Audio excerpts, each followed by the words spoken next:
The compassionate pilot, the cargo docks of station. Meridian buzzed with their usual chaos merchants haggling over shipping rates. Dock workers cursing at stubborn loading mechs. And the ever-present smell of recycled air mixed with exotic spices from a dozen worlds. Marcus Chun stood beside his battered freighter, the Stellar Drift, watching a heated argument unfold near the passenger boarding area. 2 figures stood before the station administrator's desk, clearly not human, but beautiful in their otherworldly way. The taller one had skin that shimmered like moonlight on water, with silver hair that seemed to move with its own ethereal breeze. Her companion was shorter, more muscular, with deep blue skin marked with intricate tattoos that seemed to pulse with faint light. "I'm sorry, but without proper documentation, I cannot authorize passage," the administrator was saying, his voice sharp with bureaucratic authority.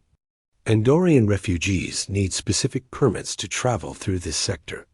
"Please," the female alien said, her voice carrying a melodic accent that made Marcus pause in his pre-flight checks. "We have credits. We can pay triple the standard fare.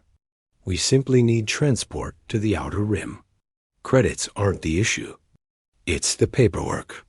One wrong form, and the Trade Federation will have my license." The administrator's tone was final. "Try the freight haulers. Maybe one of them won't ask questions." Marcus watched as the pair exchanged glances. The female's elegant features showed barely contained desperation, while her companion's expression remained stoically unreadable. Something about their situation tugged at Marcus's conscience. He'd been running solo cargo for 3 years since his partner died in a fuel explosion, and he knew what it felt like to be stranded with nowhere to turn out. Before he could second-guess himself, Marcus approached them. "Excuse me," he said, earning surprised looks from both aliens.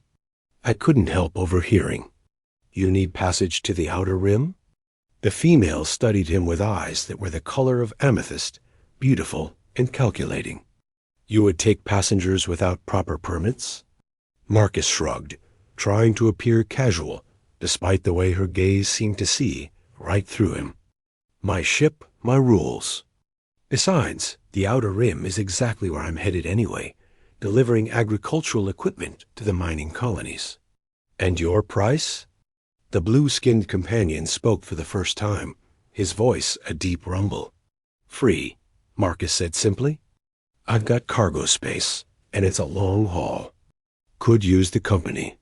Both aliens stared at him in apparent shock. In a galaxy where everything had a price, kindness without strings attached was rare enough to be suspicious. "I am Lyra," the female said carefully, extending her hand. When Marcus took it, her skin was warm and incredibly soft. "This is Kai. We are grateful for your generosity, but why would you help strangers?" Marcus felt an unexpected jolt at her touch, a spark of attraction that caught him off guard. "Let's just say I believe in paying it forward. Someone helped me once when I needed it most." Lyra's eyes softened, and she squeezed his hand gently before releasing it. "Then we accept, with thanks." An hour later, they were aboard the Stellar Drift as Marcus ran through his departure checklist. The ship wasn't much to look at, a modified Class C freighter with more patches than original hull plating, but she was reliable and fast when she needed to be. "Your quarters are through there," Marcus said, gesturing toward the small passenger cabin he'd hastily cleared of spare parts. "It's not luxury, but it's clean and the gravity generator works." "It's perfect," Lyra assured him, and when she smiled, Marcus felt his pulse quicken. There was something about her that went beyond her obvious beauty, an inner strength and grace that spoke of nobility. As they broke orbit, Marcus found himself stealing glances at his passengers through the cockpit's rear viewport. Lyra had settled into the observation lounge, gazing out at the stars with an expression of longing that made his chest tight. Kai remained vigilant, his eyes constantly scanning their surroundings, as if expecting trouble. "So what's your story?" Marcus asked as Lyra joined him in the cockpit hours later. What brings you so far from Andorian space? A shadow crossed her features. Family complications, she said softly. Sometimes it's necessary to travel far from home to find yourself. Marcus nodded, understanding the need for distance from one's past. Well, you're welcome to stay as long as you need. The Outer Rim has plenty of places to start over.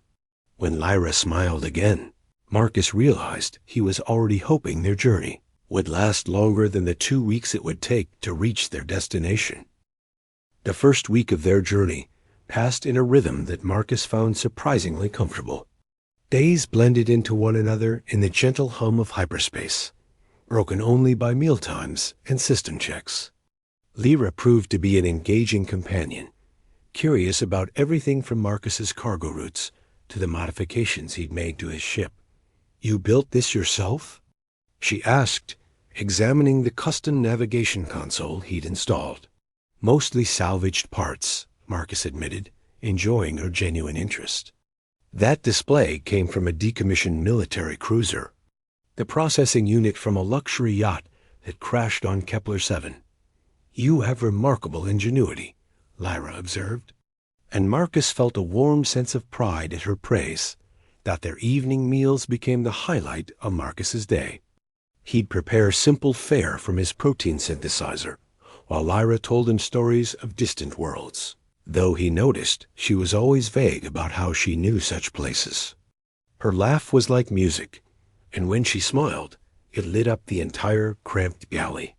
Tell me about Earth, she said one evening as they shared synthesized pasta and fruit juice. Is it true the skies are naturally blue? Born on Europa, actually, Marcus said. But I've been to Earth a few times. The sky is incredible, this perfect azure color that goes on forever. And the oceans ... You can't see the other side. Lyra leaned forward with fascination. I would like to see that someday. Maybe I could show you the trade routes that pass through the Sol system, Marcus offered. If you're planning to stay in this sector for a while. Something flickered across her expression, longing mixed with what looked like sadness. Marcus, I should tell you, my situation is complicated. Most people running to the Outer Rim have complicated situations, he said gently. You don't owe me explanations. You have been so kind to us, she said softly. I wish things were different. I wish I could. Marcus noticed the way she seemed to catch herself, as if about to reveal something important. Hey, we all have things we can't talk about. I'm just glad for the company. She smiled gratefully. You are unlike anyone I have ever known. Later that evening, Marcus found her in the observation lounge, staring out at the swirling colors of hyperspace. The artificial lighting he'd installed cast a gentle glow across her silver hair. Can't sleep? He asked, settling in a nearby chair. Too many thoughts, she replied softly. On my world, we have a saying, the heart that opens to friendship must also prepare for parting. Sounds like your people understand that good things don't always last, Marcus said. She turned to face him, her amethyst eyes reflecting the soft light. What if I told you that being here, traveling with you, is the first time I've felt truly at peace in years? I'd say peace looks good on you, and I'm honored you feel safe enough here to find it. They sat together in comfortable silence, watching the stars through the viewport. Lyra seemed to relax completely for the first time since coming aboard, and Marcus found himself hoping their journey would last longer than planned. Marcus, she said quietly, whatever happens when we reach our destination, I want you to know that these days have been a precious gift. Your friendship means more than you could know. Mine too, he replied honestly. It's been nice having people aboard who actually appreciate the ship instead of just complaining about the accommodations. The peaceful moment was shattered by the sharp beep of proximity alarms from the cockpit. Marcus was on his feet instantly. That shouldn't be possible. There's nothing out here but empty space. As they rushed to the cockpit, The scanner showed 3 ships dropping out of hyperspace directly in their paths leak. Predatory vessels that Marcus recognized with growing dread. Mercenary hunters, he breathed. Someone's tracking us. Kai appeared in the cockpit doorway, his expression grim and alert. Princess, he said to Lyra, and Marcus felt his world tilt on its axis at the unexpected title. They have found us. Marcus stared at Lyra, seeing her in an entirely new light. Princess? The woman he'd been growing so fond of met his shocked gaze with obvious pain and regret written across her features. Secrets revealed. The color drained from Lyra's face as she met Marcus's shocked gaze. Marcus, please, let me explain. Incoming transmission. The ship's computer announced, cutting her off. A harsh voice crackled through the com system. Freighter Stellar Drift. You are harboring a wanted fugitive. Surrender Princess Lyra Vex of the Andorian Empire, and we'll let you live. Marcus stared at the woman he'd been falling in love with, feeling the foundation of everything shift beneath him. Princess? You're royalty, and you let me think. I never lied about my feelings for you, Lyra said desperately. Everything between us has been real, but nothing else was, Marcus said bitterly, his hands flying over the controls as the mercenary ships closed in. Were you even refugees, or was this all some elaborate? She is my charge. Kai interrupted, his voice heavy with regret. I have protected the princess since she was exiled for opposing her mother's war policies. The bounty on her head has grown too large to ignore. The ship shuddered as energy blasts struck their shields. Marcus threw the stellar drift into evasive maneuvers, his cargo hauler dancing between the attacking ships with surprising grace. Why didn't you tell me? He demanded, rolling the ship to avoid another volley. Because I knew you would look at me differently, Lyra replied, tears streaming down her cheeks. With you, I wasn't a princess or a political exile or a burden. I was just ... Lyra. Shields at 40%, Kai reported grimly, studying the tactical display.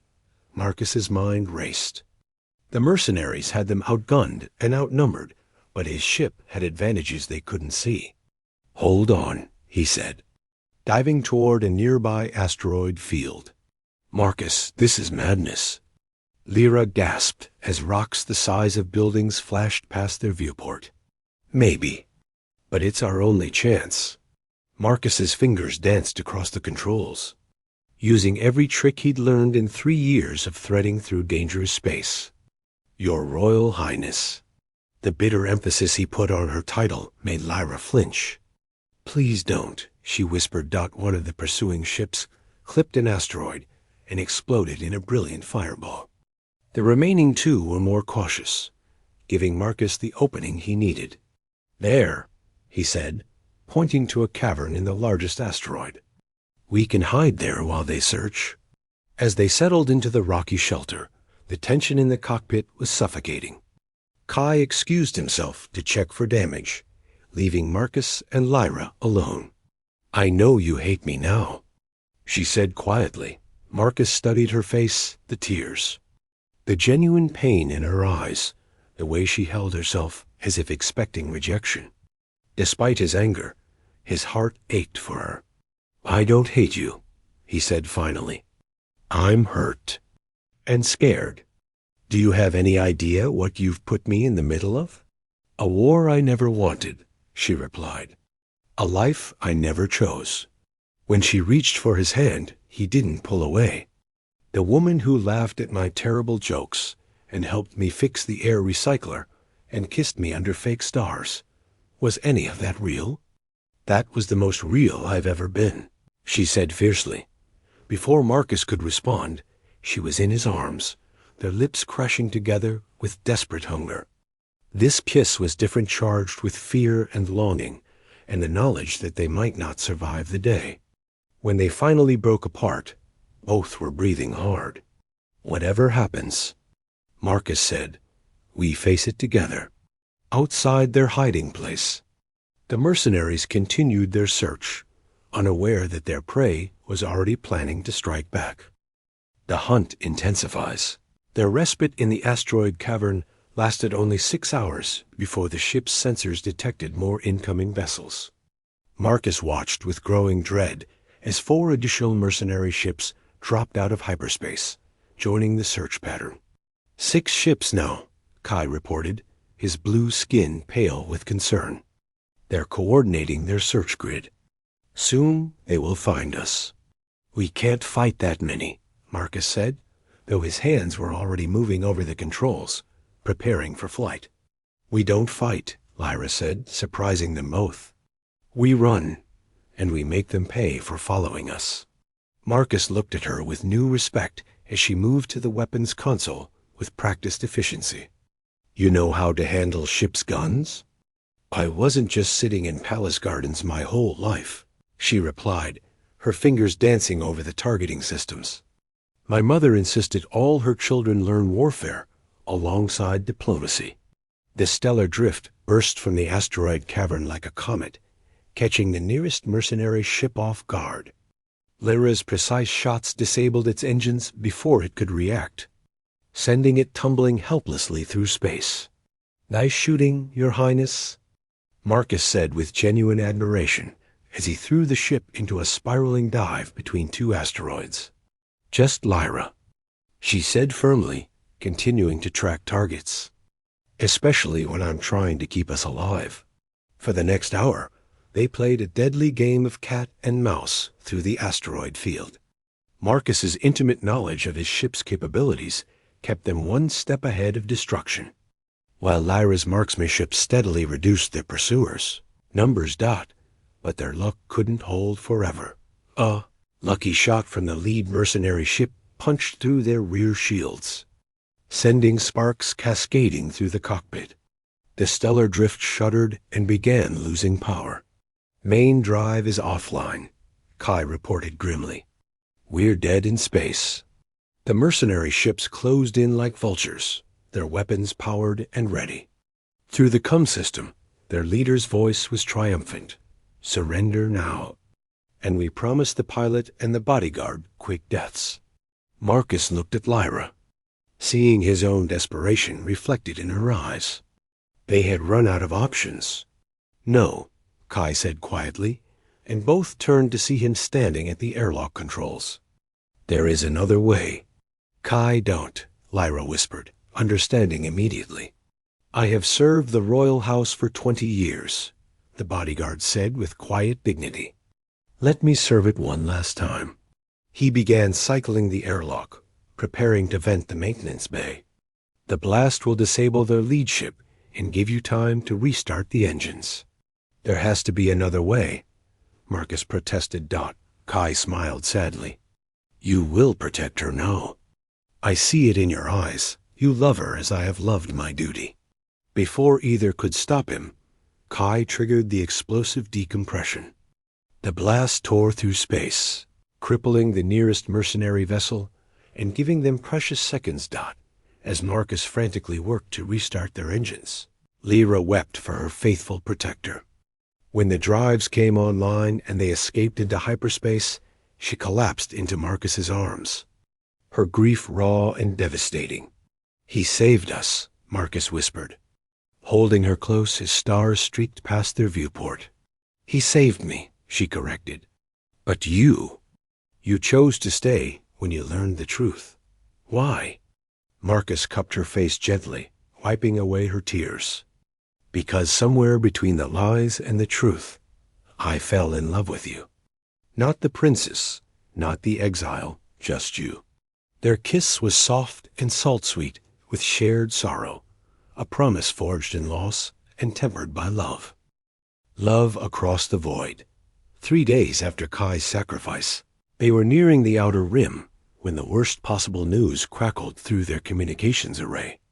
Marcus watched the scanner with growing horror as dozens of ships dropped out of hyperspace around them, not mercenaries this time, but a full military fleet bearing the golden phoenix emblem of the Andorian Empire. It's over, Lyra whispered, her face pale as moonlight. My mother found me. The lead dreadnought's communications officer hailed them immediately.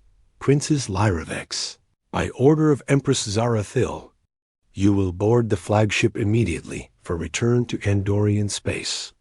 Marcus felt his heart breaking as he looked at the woman he'd come to love. I guess this is where we say goodbye. No, Lyra said fiercely, reaching for his hand. I won't let them take me without a fight. Lyra, that's your mother's fleet out there. You can't fight an entire empire. Watch me, she replied, activating the comm system. Imperial fleet, this is Princess Lyravex. I formally renounce my claim to succession and request asylum as a private citizen. The response came swiftly. Negative. Report to the flagship immediately, or we will disable your vessel and bring you aboard by force. Marcus squeezed her hand. You have to go. This is bigger than both of us. Nothing is bigger than this, she said, pulling him close for what might be their last kiss. Before he could respond, a new voice cut through the comm system, older, more commanding, with the same melodic accent as Lyra's. Daughter, enough games. You will explain yourself to me personally. 20 minutes later, Marcus found himself standing in the opulent reception bay of an Andorian dreadnought, facing one of the most powerful women in the galaxy.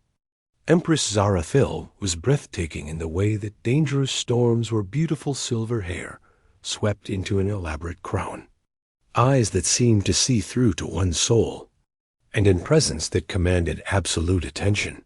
So, the Empress said, studying Marcus with calculating interest, you are the cargo pilot who corrupted my daughter. Mother. Lyra began, but the Empress silenced her with a gesture.